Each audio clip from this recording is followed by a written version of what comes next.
Bonjour à tous, j'espère que vous allez bien. Ce soir, on se retrouve pour un nouveau cours de Gemara Ta'anit et on est au Davav Amoudbet 6b. Alors, qu'est-ce qu'on a vu la semaine dernière?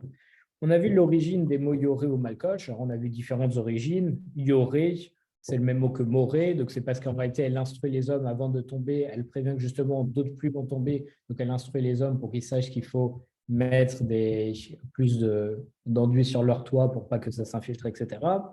On a vu que ça veut dire méravé, parce que ça commence à abreuver la terre, ou bien tac, tac, tac, tac. Et on a aussi dit, donc tout ça, c'est bien entendu positif, mais on a dit que non, peut-être que les pluies de Yoré, en réalité, elles sont négatives, parce qu'elles vont provoquer la chute des fruits, elles vont emporter les graines et elles vont emporter les arbres.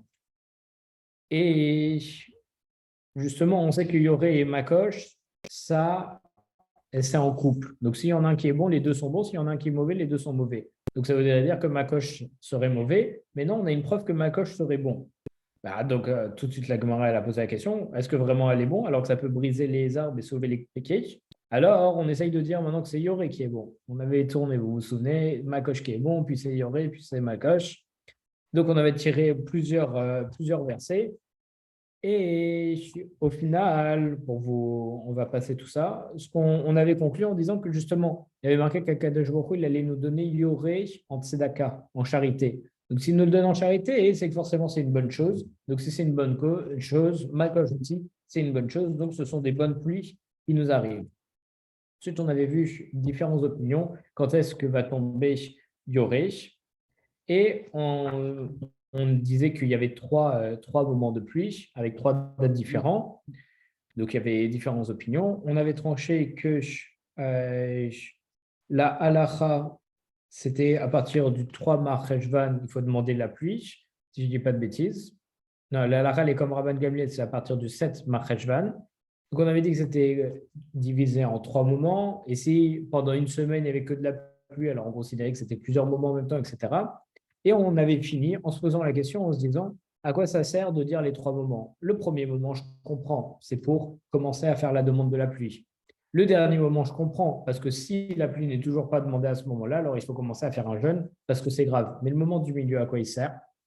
Alors, on avait dit que ça servait à ceux qui faisaient des vœux. Ceux qui faisaient des vœux et qui ont dit jusqu'à ce qu'il y a la saison des pluies. Alors, c'est quoi la saison des pluies? C'est à partir de la date des secondes pluies.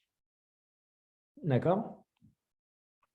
Alors, on va prendre la Vav Amoudbet. On va prendre en haut de la page Ravzvid Amar. C'est dans la deuxième ligne, les trois derniers mots. OK? Alors, on va avoir une autre loi par rapport à la date des secondes précipitations, à quoi elle nous sert. Razvid Amar, Razvid, il nous dit, les zaytim, on en a besoin pour les olives. Pourquoi les olives?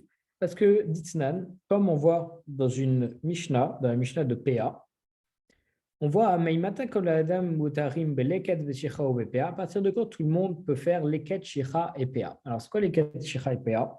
Trois choses particulières, c'est, on sait que tous ceux qui ont des terres agricoles, ils doivent laisser aux pauvres une partie de leur récolte.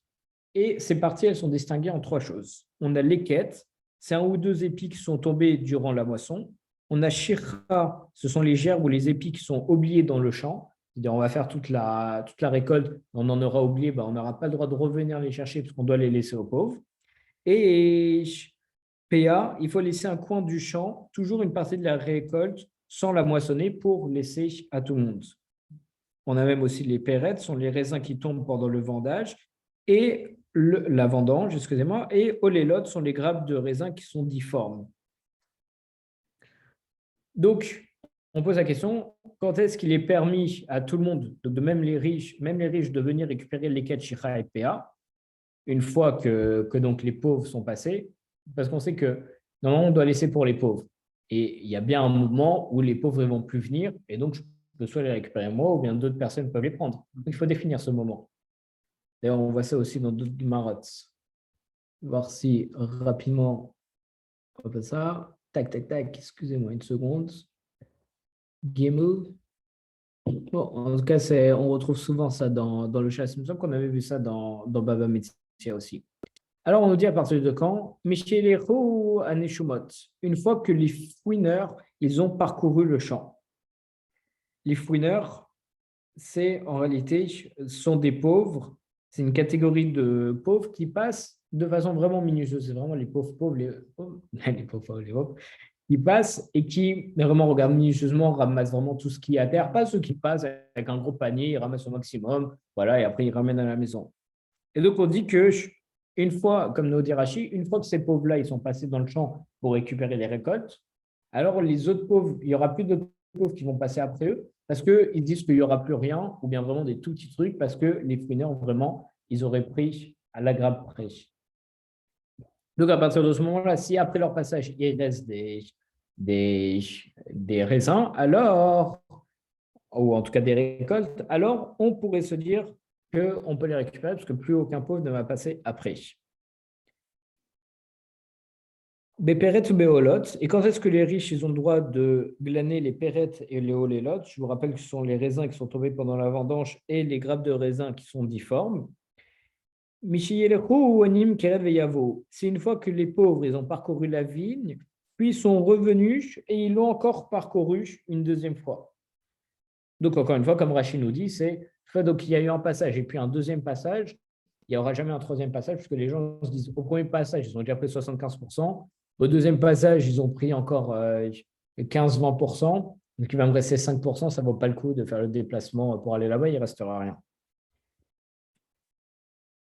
Et Team, quand est-ce qu'ils auront le droit de passer pour ramasser les olives?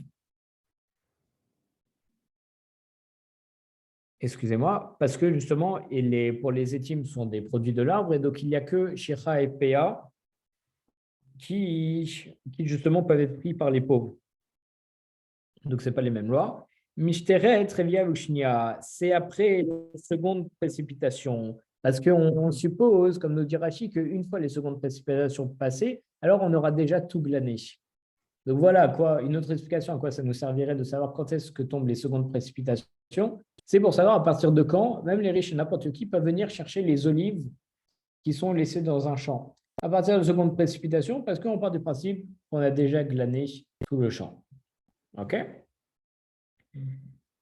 Alors, tout à l'heure, on a utilisé un mot un petit peu bizarre. On a appelé ça les fouineurs.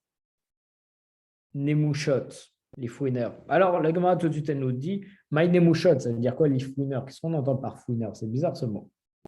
Ah, ma Rabbi Yochanan, il dit, on avait bien vu ça dans Baba Messia, si je ne dis pas de bêtises. Savez des Hazle Ita Atirga. Ce sont les personnes âgées qui marchent avec une canne.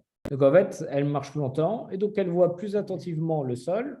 Et donc, à ce moment-là, c'est vraiment un passage minutieux. Donc, après, on n'espère pas trouver encore autre chose. Resh Lakish Amar, mais Resh Lakish nous dit que c'est plutôt la côté, Matar les à côté, ceux qui glanent après les glaneurs. Par exemple, s'il y a un père et un fils qui font équipe, le père il avance en premier, le fils qui suit il récupère tout ce que le père il a laissé derrière lui. Donc, lorsqu'ils ont ratissé le champ, il n'y a plus personne qui pense pouvoir y glaner quoi que ce soit, comme nous dit Rachid, parce que c'est vraiment quelqu'un qui passe et quelqu'un qui passe juste derrière lui pour être sûr que le premier n'a rien laissé passer. Donc, on ne va pas passer après parce que ça fera un troisième glanage et on va vraiment rien ramasser, quoi. Donc, voilà deux définitions pour ce qu'on appellerait des nemushots. On va encore voir une loi. Pourquoi est-ce qu'on aurait besoin de connaître la date des secondes précipitations? Rav Papa, il nous dit pour pouvoir marcher dans les sentiers qui sont permis. Alors, il y avait Yehoshua qui, à l'époque, il avait promulgué 10 lois qui autorisaient le public à utiliser les propriétés privées en Eretz Israël. Et donc, parmi ces lois, il y avait le droit pour le public d'emprunter un raccourci à travers un champ privé pendant le mois d'été après la moisson. Et on appelle ces sentiers Shvilei Areshut, les sentiers de permission, car leur utilisation est approuvée par le tribunal, comme nous dit Rachid. Donc, Rafa Pei nous dit, on en a besoin pour pouvoir marcher dans les sentiers permis, parce que c'est juste à partir de l'été, donc il faut déterminer, c'est pas pendant toute l'année, c'est pendant une certaine période, comme on vient de le voir, que ça a été autorisé. Et donc, d'Amarmar, comme Marie nous dit, Melachim kol adam mishvili areshut, tous les hommes peuvent marcher dans les sentiers permis, atchetere revia shinya, jusqu'aux secondes précipitations. C'est à partir de cette date-là qu'il est défendu d'emprunter les sentiers pour éviter d'endommager les semences qui sont fraîchement germées. Donc, on a une période on nous permet, oui, au choix, il nous a permis de passer dans les propriétés privées parce que justement, on ne va pas venir à détruire des récoltes parce que ce sont des moments où on n'estime pas que les récoltes vont subir des dommages. Mais à partir de ce moment de précipitation, alors là, les récoltes elles commencent à pousser, etc. Donc, on n'aura plus le droit de passer puisqu'on va détruire, on va causer un dommage aux propriétaires du terrain. On va voir encore une autre fois pourquoi est-ce qu'on a besoin de connaître la date de seconde précipitation.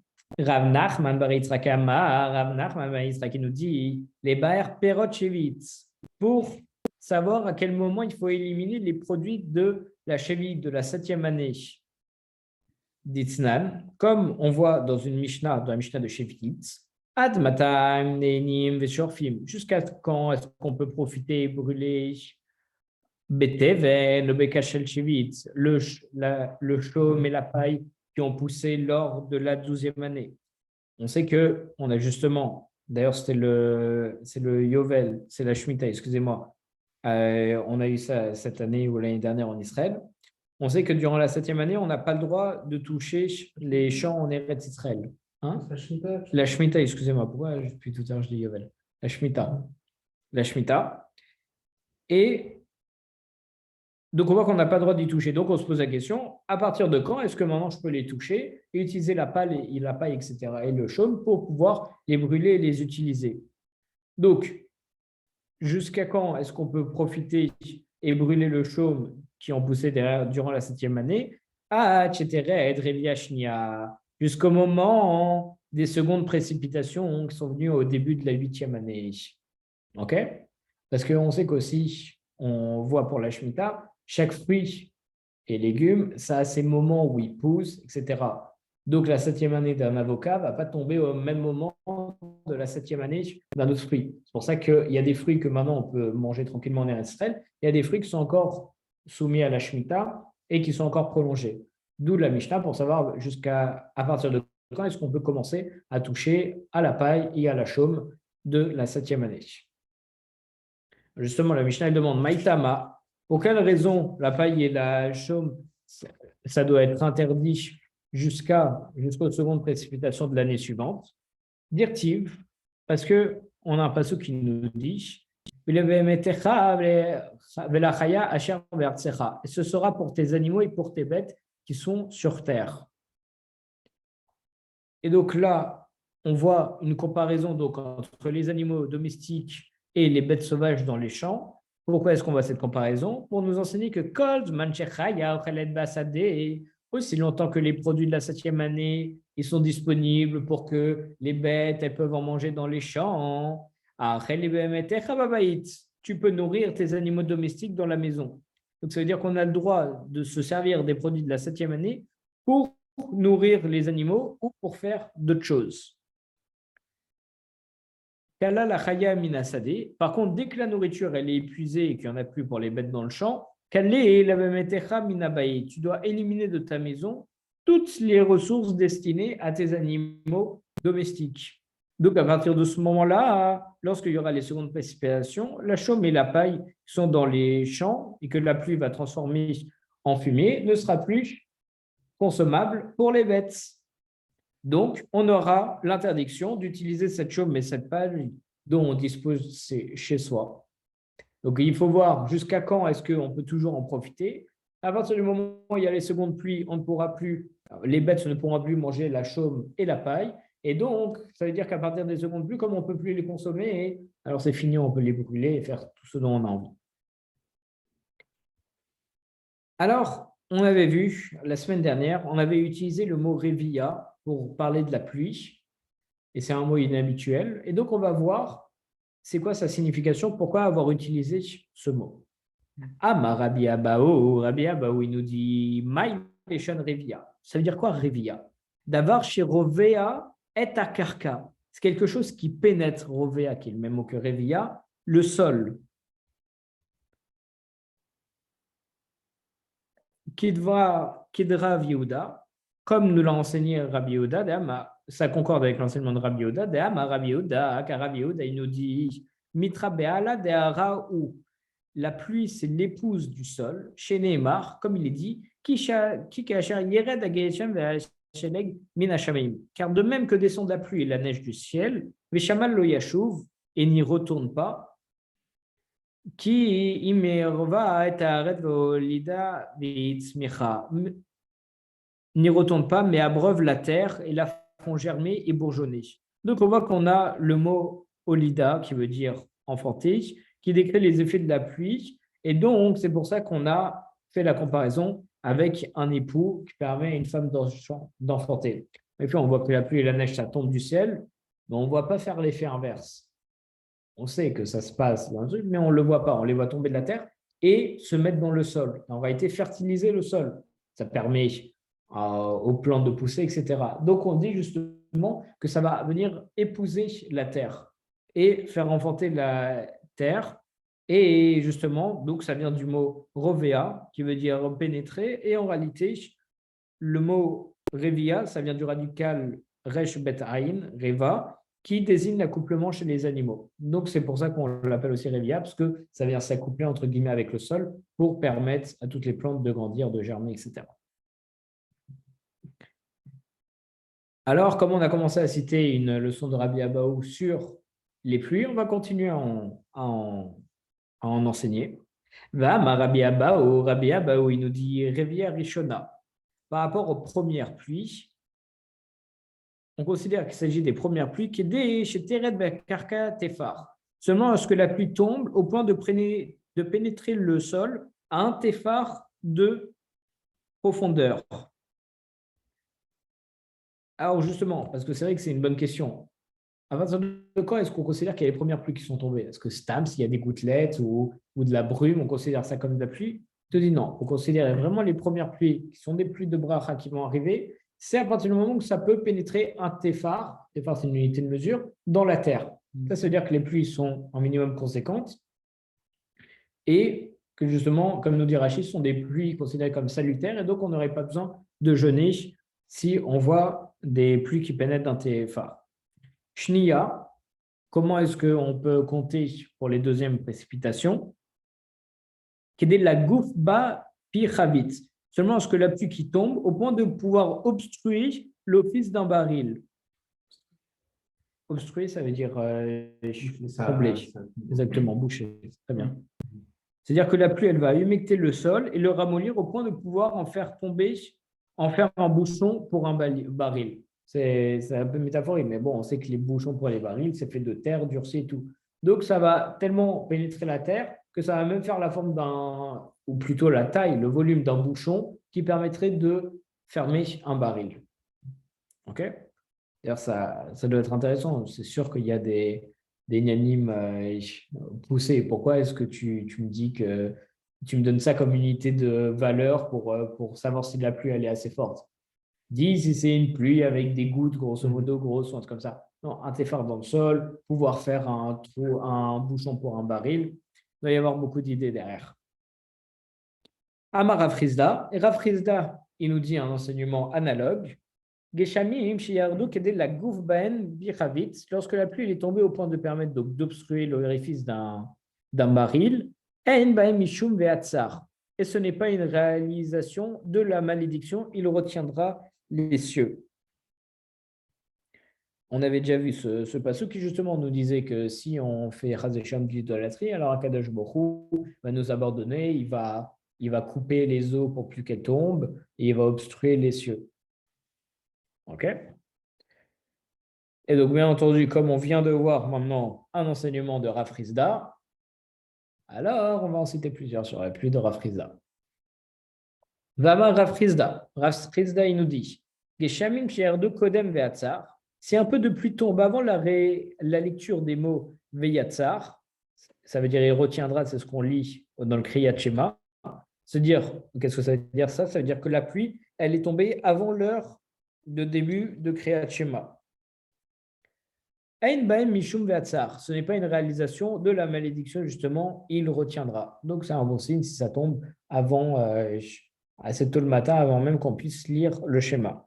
Alors, Mistama, on a quand même une petite question. Ouais, la question était bonne parce qu'on va la voir tout à l'heure dans la Gemara. Il y a 2 Kriyat Shema par jour, le matin et le soir. Alors, ça veut dire quoi? Avant l'heure de lecture du Kriyat Shema, ça veut dire tôt le matin ou avant la fin de la journée le soir. Mhm.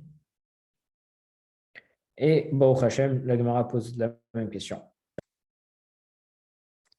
Tac, tac, tac, il va la poser un tout petit peu plus tard. Amar Abaye, Abaye nous dit, le Amaran est la kodem va ser de urta. Cet enseignement s'applique uniquement en cas où la pluie il est tombée avant la lecture du mot il retiendra, donc du Kriyat Shema. Ava, le kodem ve'atzar des safra. Par contre, si un peu de pluie tombe avant la lecture des mots ve'atzar, qui veut dire il retiendra, dans le Kriyat Shema du matin, excusez-moi une seconde, c'est un peu de pluie tombée avant la lecture des mots Veyatsar du matin. Ça veut dire que oui, elle est tombée pendant la pluie. Ça veut dire que le soleil ne s'est même pas encore levé pour faire le Kriyat Shema du matin.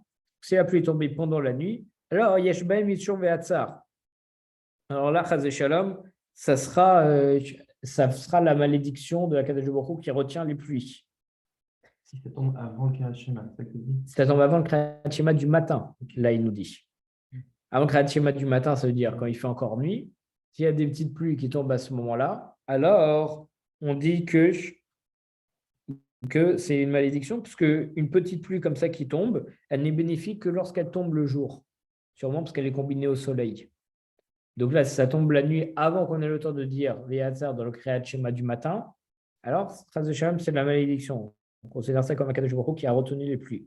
Damar Rabbi Yehuda Bar Yitzhak, car Rabbi Yehuda et Bar Yitzhak qui nous dit Ané Anéni de Safra, ces nuages qui apparaissent au petit matin, c'est-à-dire avant l'aube, Leid Behu Meshacha, elles n'ont pas de consistance, c'est-à-dire qu'ils ne vont pas avoir de choses bénéfiques pour la saison. Ce n'est pas les pluies qui vont arriver, qui sont salutaires, qui arrivent en leur bon temps pour nous ramener, pour refaire la récolte. Directive, comme il est écrit, Ma Eselecha Ephraim, que puis-je faire pour toi, Ephraim? Ma Eselecha Yehuda, que puis-je faire pour toi, Yehuda? Vechazdechem Ke'anan Boker, mais votre bonté est-elle un nuage matinal? En réalité, dans ce verset, Dieu il déplorait que la bonté du peuple soit aussi inconsciente qu'un nuage au point du jour, ce qui signifie bien que le nuage ne sert à rien lorsqu'il est en tout début de jour. OK? Amarle, Rav Papa et Abaye. Rav Papa, il a dit à Abaye, Vea Amre Inche. Et pourtant, les gens, ils disent, Bemivtar Bache Mitra. Si la pluie tombe quand les portails s'ouvrent du matin, Bar Hamara Morsake Ugnei Agné, plie le bagage et va dormir. C'est-à-dire que les pluies matinales vont faire naître des récoltes si abondantes que les âniers ne vont tirer aucun bénéfice de la vente de leurs céréales. Donc, on voit qu'en réalité, si on a de la pluie tôt le matin avant même le lever du jour, en réalité, c'est très bénéfique. C'est une grosse bracha. Alors, dit le Lokashia, il n'y a pas de problème. Ah, des Katir Beiva, la première fois qu'on a dit, la deuxième fois lorsqu'on a dit que les pluies matinales sont favorables, c'est lorsque le ciel il est chargé avec des nuages épais. Vea des Katir Banane. Et lorsqu'on dit que ça sert à rien les pluies matinales, c'est qu'en réalité, ça parle de fins nuages qui se trouvent dans le ciel. Donc, ça va être que de la pluie minime. Comme on a dit, la pluie minime ne sert que lorsqu'on est en journée. Mais le soir, ça ne sert absolument à rien. OK? Mais par contre, si on a de la pluie forte, alors même si c'est le soir avant l'aube, c'est bracha. Et pourquoi il privilégie le matin? Comment? Pourquoi le matin, ça fait plus effet que le soir, en fait? Alors, qu'est-ce qui fait plus effet le matin que le soir? La pluie. Pourquoi il y a la fois de la bracha et le soir? Pourquoi à ce moment-là de la journée, bah, c'est Alors, d'abord, là, on était en train de dire que justement, pendant la nuit et pendant la journée, la différence entre les deux. Alors, pendant la journée, Mistamax, c'est parce que tu as la fusion avec le soleil, mais aussi le matin, il y a la rosée qui se dépose. Et d'ailleurs, il y a plein de divrei Torah qui reprennent cette idée en disant, regardez la beauté. On dit que Akadosh Baruch Hu, il a tout créé, il n'y a pas de nouvelles choses qui peuvent se créer ni se détruire. Donc, tout est déjà là. Aznou, alors on vit dans un monde où rien ne peut arriver parce que tout truc. Non, la beauté, c'est que rien de nouveau peut se créer, mais tout se renouvelle au matin. Donc oui, c'est comme s'il y avait une nouvelle création parce que tout se renouvelle. Et le matin, justement, passe de la nuit à une nouvelle journée, le soleil qui revient, qui refait naître, qui réouvre les fleurs, qui redonne de la vivacité. Et c'est là, justement, toute la beauté du matin, du soleil, de la chaleur. C'est comme nous. Si on vivait la nuit, pourquoi est-ce qu'on vit la journée et pas la nuit? Parce que la journée, tout est plus bénéfique. On voit, on a la chaleur, on a le soleil. Alors que la nuit, c'est plus obscur. Il y a beaucoup de marchavot kabbalistiques, avec les démons, l'obscurité, etc. Et c'est pour ça que la nuit, c'est un peu, entre guillemets, le point mort. Mais d'ailleurs, on dit à l'aube d'une nouvelle vie. C'est quoi l'aube? C'est le début de la journée. Donc, on a vraiment une idée de renouvellement, de grandir, etc. dans la journée. Ok. Amar Rav Yehuda. Rav Yehuda, il nous dit Tava les chata de Tevet Armalta. Bienheureuse est l'aînée de Tevet, dont Tevet est veuve. C'est-à-dire qu'il y a un avantage, parce que la pluie ne tombe pas au mois de Tevet.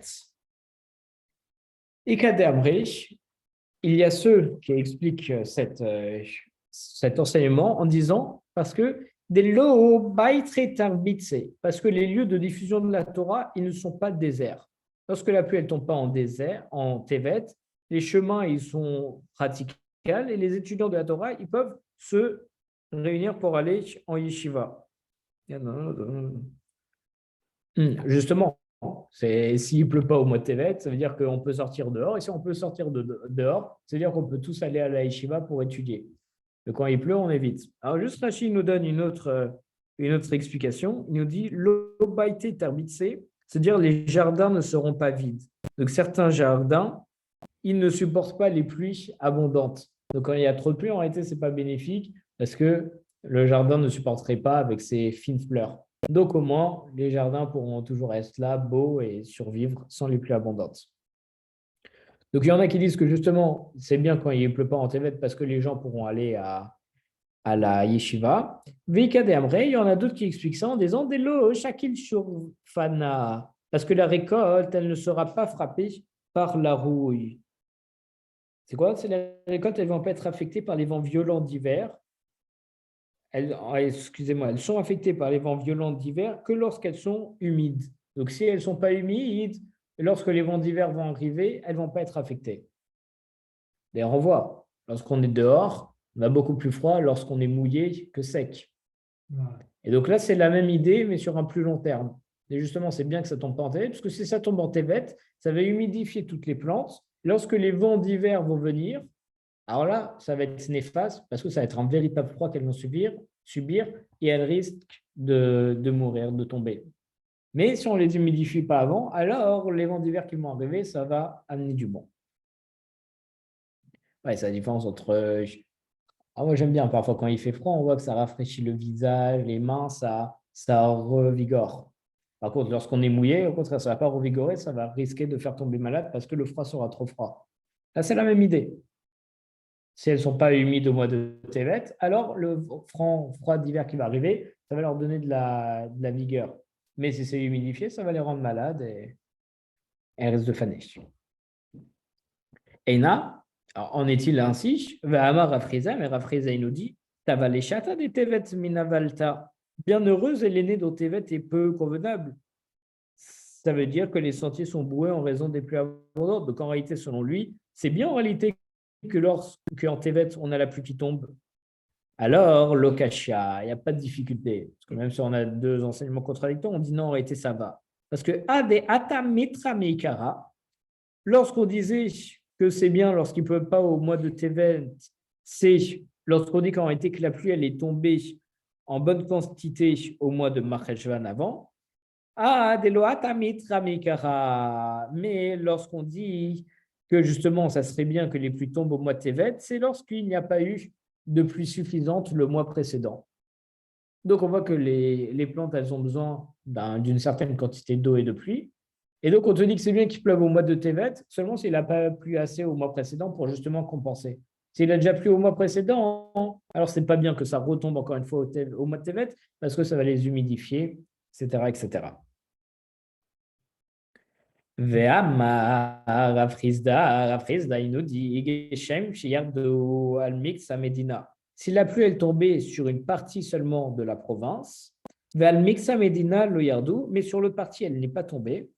En ba'em mishum ve'atzar. Ce n'est pas une réalisation de la malédiction à Akadosh Baruch Hu, il va retenir les pluies. Parce qu'en réalité, les récoltes qui vont pousser dans une région humide où la pluie sera tombée, ça va suffire à tous les habitants de la province pour avoir de la récolte. Donc, c'est pas grave, ça tombe qu'à moitié. Alors, je m'en souviendrai toujours, j'avais un professeur à Lusandir qui s'appelait Raph Peña, qui nous a raconté que, ouais, vous vous souvenez de lui, il nous a raconté, il me semble qu'il était à Sarcelles, et ma vache, il était sur un trottoir, et il pleuvait pas sur son trottoir, et sur le trottoir d'en face, il pleuvait.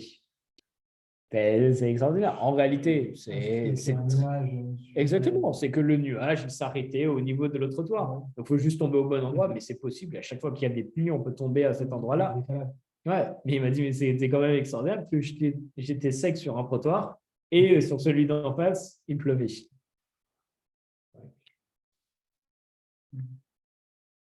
Et là, est-ce qu'il en est ainsi? Est-ce que vraiment, donc si ça tombe que sur la moitié de la province, c'est pas une malédiction parce qu'au moins ça servira à nourrir tout le monde? Active, et pourtant il est écrit, et je retiendrai aussi la pluie à votre égard, à 3 mois de la moisson, et je susciterai la pluie sur une ville, et sur une ville, je ne susciterai pas la pluie, une partie sera abreuvée par la pluie,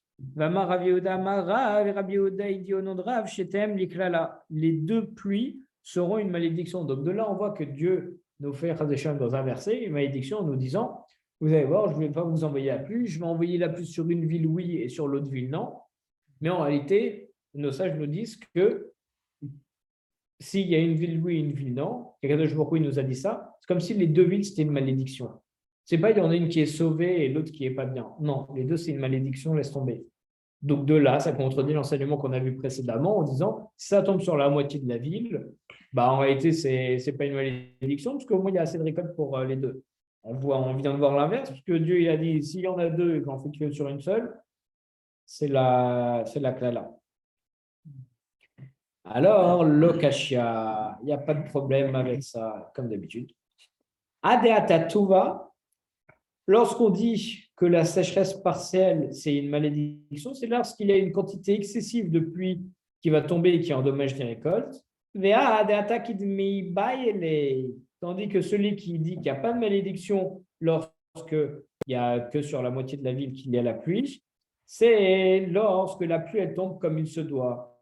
Et donc, la zone arrosée, elle va suffire à toute la province. En fait, on parle d'un cas où il y aura trop de pluie et un cas où il y aura juste la pluie comme il faut. S'il y a juste la pluie comme il faut, alors oui, ça tombe sur la moitié de la province. Ça permet d'avoir des récoltes pour tout le monde. Mais s'il y a une pluie excessive, parce qu'en fait, entre guillemets, dans l'idée, au lieu de faire tomber la pluie sur les deux villes, il a mis toute la pluie sur une seule des deux villes. Donc, c'est une pluie excessive qui va détruire toutes les récoltes. Donc là, c'est une clala pour les deux, parce que un, il n'aura rien eu, et l'autre, la pluie, de toute façon, il aura détruit toutes les récoltes. Donc, de toute façon, c'est une clala. Ravashi, et Ravashi nous dit, Daikanami, ça ressort aussi d'un examen minutieux du verset, comme il était écrit, Timaer, une partie sera abreuvée par la pluie. Et Makom Matar, c'est-à-dire qu'un lieu sera, ça veut dire que ce sera un lieu de pluie. Juste une seconde. Oh, ça veut dire quoi? C'est chez Mamina, donc déduisant de là que ça va être une pluie diluvienne. C'est-à-dire, il y a marqué le mot Timaer. C'est quoi Timaer? C'était Makom Matar. Ce sera un lieu de pluie. C'est-à-dire quoi? C'est un lieu de pluie. C'est-à-dire que le lieu va devenir l'image de la pluie. Il y aura tellement de pluie, ce sera tellement inondé que le lieu, ça sera vraiment de la pluie, comme si ça devenait un lac, tellement il y avait de pluie. Et de là, donc tu vois dans le Passouk que c'est vraiment tout ce qu'on se transforme en eau, tellement il y en a, et donc c'est une malédiction. Parce qu'on n'a même plus de la terre ni quoi que ce soit, on a même tellement de pluie, c'est pas seulement que ça détruit les récoltes, c'est que même ça inonde tout.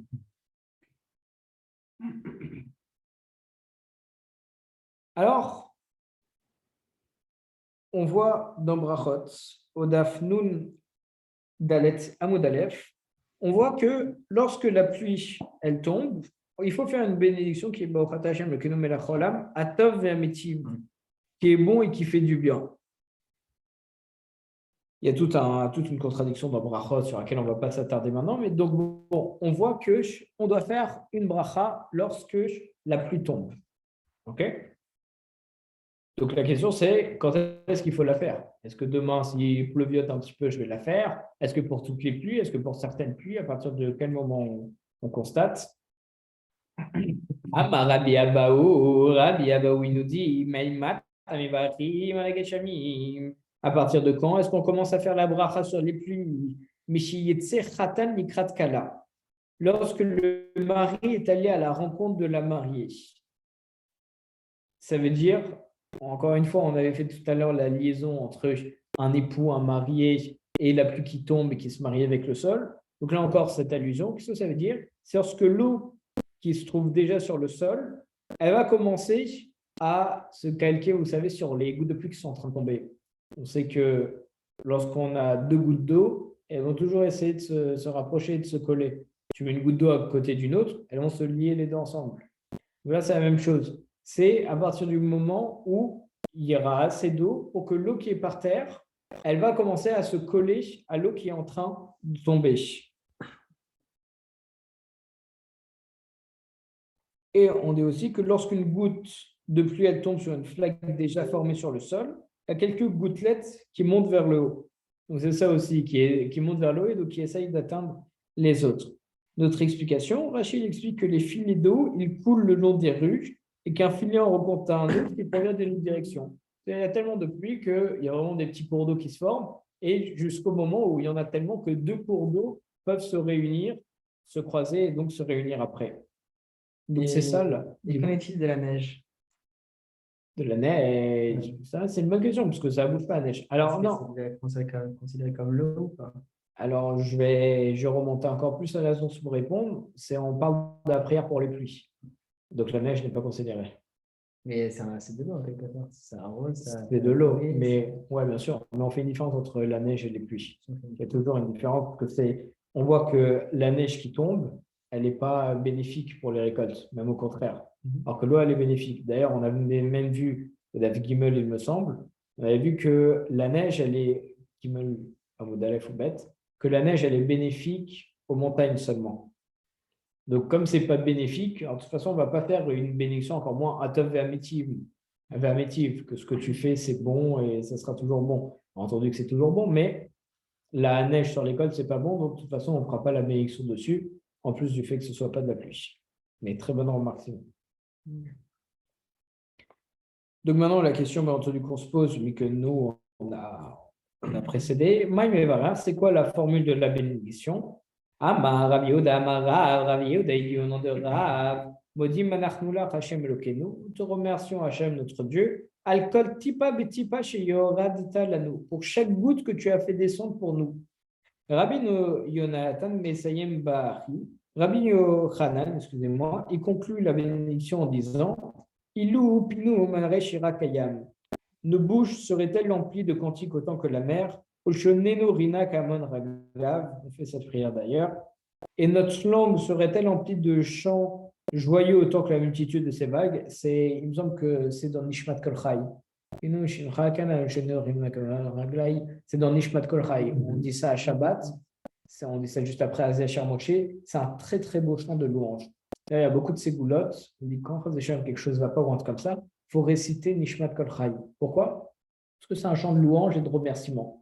Donc, quand ça ne va pas, si tu récites Nishmat Kol Chai, qui est un beau chant de louange et de remerciement, tu es en train de dire à Kadosh Baruch Hu, ça ne va pas, mais merci pour ce que tu fais, merci de m'avoir donné la vie, tout ce que tu fais, c'est pour le bien. Lorsqu'Akadosh Baruch Hu, il voit qu'il nous envoie une épreuve et qu'on est en train de le remercier de l'épreuve et de tout, avec un aussi beau chant, alors forcément, il va ouvrir toutes les portes et il va considérer comme l'épreuve réussie parce qu'on a réussi à être content durant l'épreuve et pas se laisser avoir par le Yetzer Hara. Dans ma synagogue ashkénaze, ils ne chantent pas les Nishmat Kol Chai. Dans les synagogues ashkénazes, on ne chante pas grand-chose.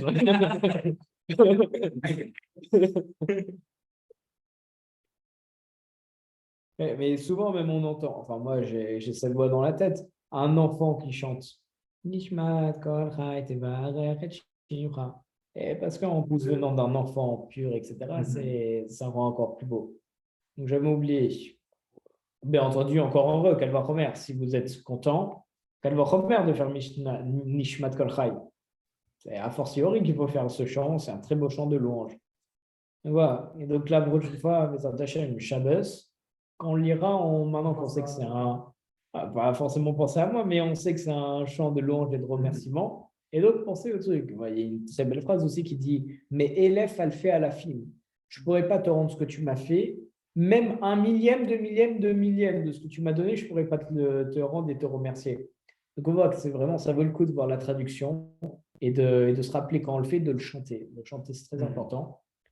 Et de vraiment avoir ce inyan dans Nishmat Kol Chai. Et si tu remercies, que tu chantes, etc., alors c'est sûr que Kadosh Baruch Hu, il va te renvoyer encore plus. C'est mitzvah goret mitzvah. Tu vas être heureux, tu remercies, tu es encore plus heureux.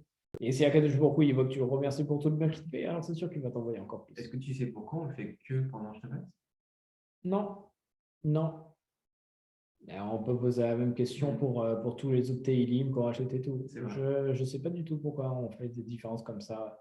Il faut, alors, ou là, bon, l'explication la plus chatte, la plus classique que tu pourrais donner, c'est tu dois faire une vraie différence entre Shabbat et le reste de la semaine. Tu dois enjoliver Shabbat et le rendre plus grand. Alors, tu rajoutes des Teilim, tu rajoutes des textes et tout.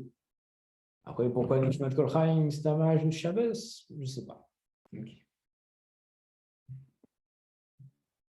Donc, on a Rabbi Yochanan qui nous dit qu'il faut conclure cette bénédiction en faisant donc une partie de Nishmat Kol Chai, en disant Ad al yazvu rachamecha Hashem Elokeinu, jusqu'au bout de la prière qui nous dit que ta pitié ne nous abandonne jamais, Hashem notre Dieu, Velo azavunu, comme elle ne nous a pas abandonnés, Baruch Rav Haodaot, béni sois-tu de nombreux remerciements. D'ailleurs,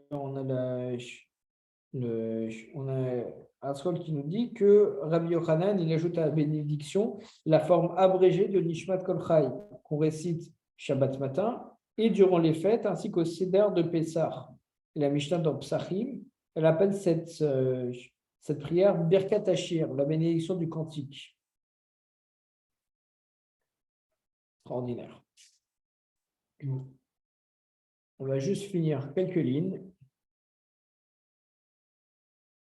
Alors, la Gemara, elle a un problème sur la formulation, puisqu'on dit qu'à la fin, et c'est vrai, il conclut en disant Baruch Rav Haodot, béni sois-tu de nombreux remerciements.